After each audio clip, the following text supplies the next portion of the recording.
Hi friends, welcome to my channel. இன்றைக்கி இந்த வீடியோவில் நம்ம என்ன பார்க்க போகிறோன்னா, கிச்சன் கவுண்டர் டாப் ஆர்கனைசேஷன் தான் பார்க்க போகிறோம். என்னோடய கிச்சன் கவுண்டர் டாப் மேலே வைக்கிறதுக்கு இந்த மாதிரி ஸ்டாண்ட் ஒன்று புதுசாக வாங்கியிருக்கேன். அதை எப்படி ஆர்கனைஸ் பண்ண போகிறேங்கிறத நம்ம பார்க்கலாம்.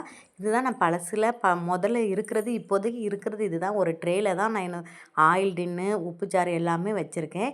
இதை மாற்றிட்டு அந்த இடத்துல ஸ்டாண்டாக வச்சிடலாங்கிறக்காக நேற்று நான் பாத்திரம் கடைக்கு போனேன். அதில் நல்லா இருந்துச்சு பார்க்குறக்கு, சும்மா குவாலிட்டியும் செமையாக இருந்தது. அதனால் அதை நான் வாங்கிட்டு வந்திருக்கேன். எப்படி நம்ம ஆர்கனைசேஷன் பண்ணி வைக்கலாங்கிறத நம்ம பார்ப்போம். அந்த இடம் இந்த இடம் தாங்க. இதில் நான் அந்த ஸ்டாண்டு செட் ஆகுதான்னு முதல்ல பார்த்துருவோம். கரெக்டாக செட் ஆகுங்கிற ஒரு பார்த்ததுமே எனக்கு நம்ம கிச்சன் மேடைக்கு இது கரெக்டாக இருக்குங்கிறக்காக இதை எடுத்தேன். கரெக்டாக இருக்கும்னு நினைக்கிறேன், வச்சு பார்க்குறேன். அவ்வளோதான், கரெக்டாக சூப்பராக அமைஞ்சிருச்சுங்க. அம்சமாக அமைஞ்சிருச்சு, அழகாகவும் இருக்குது, பார்க்க நீட்டாகிடுச்சு. ஸ்டாண்டு நல்ல குவாலிட்டியான ஸ்டாண்டு, நல்ல ஸ்ட்ராங்காகவே இருந்துச்சு. அதனால் எனக்கு ரொம்ப பிடிச்சிருந்துச்சி. சரி, கூட கொஞ்சம் பொருள் அதில் சேர்த்து வைக்கலாம் அப்படிங்கிறக்காக தான் நான் வாங்கினேன். நல்லாயிருக்கு. இனி இதில் என்னென்ன பொருள் நம்ம வைக்க போகிறோங்கிறத நம்ம பார்ப்போம். 2 ட்ரே ரேக்காக இருக்கிறதுனால நம்ம பொருள் கொஞ்சம் நிறையாவே வைக்கலாம். அந்த இடத்துல இல்லாட்டி நான் ட்ரேயில் வைக்கிறனால ஒன்று தான் வைக்க முடியுது, அதுக்கு மேலே மேலே எதுவும் வைக்க முடியல. அதனால தான் நான் இப்போ வைக்க போகிறேன் இதில். இதுதான் நான் பழைய இதை தூக்கி இந்த பக்கம் நகர்த்தி வச்சாச்சு. இனியை இதெல்லாம் எடுத்து நம்ம அதில் அடுக்கி வச்சிடலாம். முதல்ல உப்பு ஜார் வச்சுருவோம். உப்பு ஜார் அந்த லாஸ்ட்டில் வச்சிடலாம். ஏன்னா இது பீங்கான் ஜாராக இருக்கனால உடஞ்சிடக்கூடாது. அதுக்காக அதில் ஓரமாக வச்சிடலாம். 3 ஜார் வச்சுருக்கேன் உப்பு ஜார். இந்த மாதிரி பீங்கான் ஜாரு. ஒன்றில் கல்லுப்பு வச்சுருக்கேன், ஒன்றில் புளி போட்டு வச்சுருக்கிறேன்.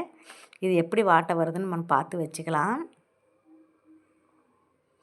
இது குக்கர் விசில் போடுறதுக்குன்னு ஒரு பவுல் போட்டு நான் அதில் வச்சுருக்கிறேன். குக்கரோட விசிலு நம்ம பக்கத்துலேயே வச்சுட்டா நமக்கு அப்பப்போ எடுத்து போடுறதுக்கு ஈஸியாக இருக்குங்கிறதுனால இதெல்லாம் இந்த மஞ்சத்தூள், சாம்பார் தூள், மிளகாத்தூள், மிளகு, சீரகம் எல்லாமே இந்த குட்டி குட்டி சாம்பாரத்தில் போட்டு வச்சுருக்கேன்.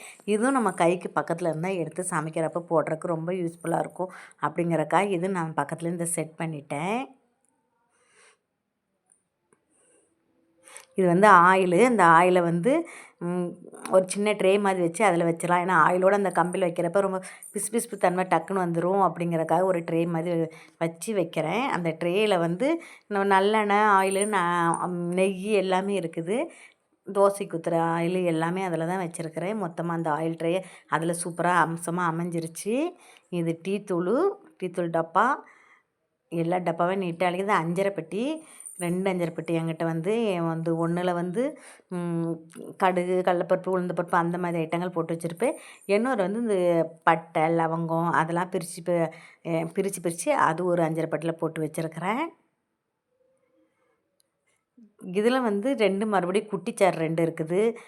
ஒன்று சால்ட் உப்பும், ஒன்று இதில் சர்க்கரை போட்டு வச்சுருக்கேன். நம்ம டீ போடுறப்ப சர்க்கரை எடுக்கிறதுக்கு ஈஸியாக இருக்கும். நாங்களாம் பக்கத்தில் வச்சுருக்கிறேன்.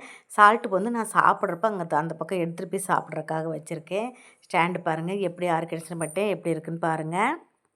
சூப்பராக அமைஞ்சிருச்சு பாருங்கள். அழகாகவும் இருக்குது, பார்க்குறக்கு நீட்டாகவும் இருக்குது. என்னோடய கிச்சன் கவுண்டர் டாப் அதாங்க. எனக்கு கிச்சன் கவுண்டர் டாப் சின்னது தான், ஒரே ஒரு எல் ஷேப் மாதிரி தான் வரும். இதில் பக்கத்துலேயே அடுப்பு. நான் அதிகமாக கிச்சன் மேடையில் பொருள் வச்சுருக்க மாட்டேன், ஏன்னா இடமும் சிறுசுங்கிறனால. அவ்வளோதாங்க. இது இவ்வளோ தான் கிச்சன் மேடையே. இது பாத்திரம் கழுவுற லிக்விடு அது இதுன்னு வச்சுருக்கேன். அப்புறம் அது தண்ணி சமைக்கிறதுக்கு அப்பப்போ அந்த ஜக்கில் எடுத்து வச்சு சமைக்கிறதுக்காக எடுத்து வச்சுக்குவேன். அது அப்புறம் இந்த சைடு ஒரு சின்னதாக ஒரு செல்ஃப் கொடுத்துருக்காங்க. நடுவில் சிங்கு, இந்த சைடு செல்ஃபு. இதில் ஒரு மிக்சி மட்டும் வச்சுருப்பேன், ரொம்ப சிறுசு தான். அப்புறம் பாத்திரம் கழுவிட்டு அந்த கூடை அதில் வச்சு நான் கழுவி வைக்கிறதுக்காக இந்த கூடை இதில் வச்சுப்பேன். இப்போ நான் பாத்திரத்தெல்லாம் கழுவி வெளியே வச்சுட்டேன். வெளியே ஒரு 10 நிமிஷம் வச்சு தான் நான் எப்போவுமே எடுத்து அடுக்கி வைப்பேன். அவ்வளோதாங்க என்னோடய கிச்சன் கவுண்டர் டாப் ஆர்கனைசேஷன். என்னோடய கிச்சன் கவுண்டர் டாப் பிடிச்சிருந்தா லைக் பண்ணுங்கள், கமெண்ட் பண்ணுங்கள். எப்படி இருந்ததுன்னு கமெண்டில் சொல்லுங்கள். என்னோடய சேனலை சப்ஸ்கிரைப் பண்ணுங்கள். பாய், see you.